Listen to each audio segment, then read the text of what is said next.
এদিকে নিত্যপণ্যের দামে দীর্ঘশ্বাস রংপুরের ক্রেতা সাধারণের। এ সপ্তাহেও দাম বেড়েছে সবজি, মাছ, মাংস, পেঁয়াজ ও ডিম সহ বেশিরভাগ নিত্যপণ্যের।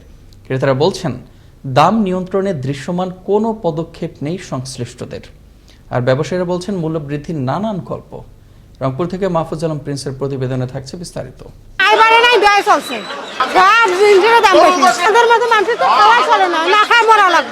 মনিটরিং করতে হতো, তারপরে আপনার আবার তো মনে করেন সবকিছু তো সুন্দরভাবেই হচ্ছে, সবকিছু সুন্দরভাবেই চলতেছে, আবার এই দামটার বেলা এত বেশি কেন? সুলতানা আক্তার, জীবনযুদ্ধে তাকে এখনো বাজার করতে হয়।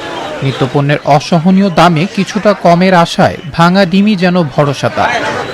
সুলতানার মতো এতটা করুণ পরিস্থিতি না হলেও নিম্নবিত্ত আর মধ্যবিত্তরা এখন সবচেয়ে অস্বস্তিতে। সাধারণ ক্রেতারা বলছেন, নিম্ন আয়ের মানুষের নাগালের বাইরে যাচ্ছে বাজার দর। যারা স্বল্প আয়ের মানুষ, আমরা হাঁপায় উঠছি। আমাদের ফ্যামিলি চালানো অনেক কষ্টকর হয়ে গেছে। তবে এখানে সরকারের মনিটরিং ব্যবস্থা করা জরুরি দরকার আর কি। এখন কিনতে তো হবেই, উপায় তো নাই। সবকিছুর দাম একটু বাড়তি দেখা যাচ্ছে। অর্থনৈতিক অনেক মানুষের হ্রাস পাইছে। হ্যাঁ, এগুলো আসলে মানুষের জন্য খুব কষ্টকর হয়ে গেছে। দুটো জিনিসের দাম বেশি, কিন্তু হঠাৎ করেই বাড়া মনে হয়। শীতের অজুহাত শেষ, এবার বৃষ্টির অজুহাতে বেড়েছে পণ্যের দাম। কেউ কেউ বলছেন আমদানি কম। মাছের বাজারের গল্পটা প্রায় একই রকম।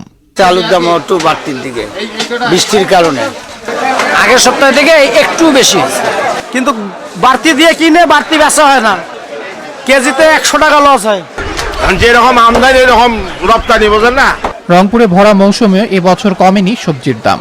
উল্টো রমজানের আগে এবারও অস্থির নিত্যপণ্যের বাজার। তাই বাজার মনিটরিংয়ে শক্ত ভূমিকা নিবে সরকারের সংশ্লিষ্ট কর্তৃপক্ষ, এমনটাই প্রত্যাশা সবার। আবরার আহমেদ মাহি, আনন্দ টিভি, ন্যাশনাল ডেস্ক।